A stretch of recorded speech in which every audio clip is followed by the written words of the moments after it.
So what do we do to get out of this vicious anxiety cycle is to start to shift our perception of anxiety and the way that we relate to it. So the one way to do that is to accept your anxiety.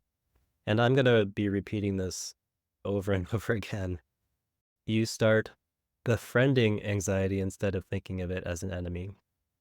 And that has a massive impact on the way that we relate to anxiety and our capacity to actually begin to heal anxiety.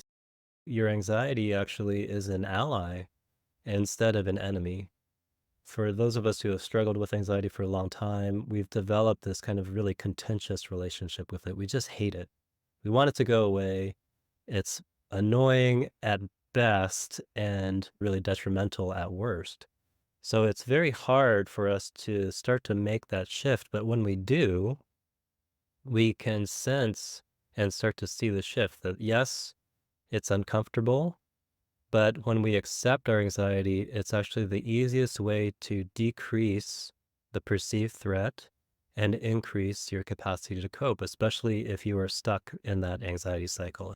And when we can be where we are, we start to become more aware of these patterns that are happening. The more that we're able to cultivate that, to develop that, to build that up, the more that we have this capacity to deal with whatever is happening, whatever we perceive as a threat in our life, eventually that becomes less and less. And then the capacity that we have becomes more and more. So obviously that's not easy, easier said than done, but we're going to learn how to do that. And in particular, we're going to focus on why we have the perceived threats that we do and why we don't believe that we're capable of dealing with those threats.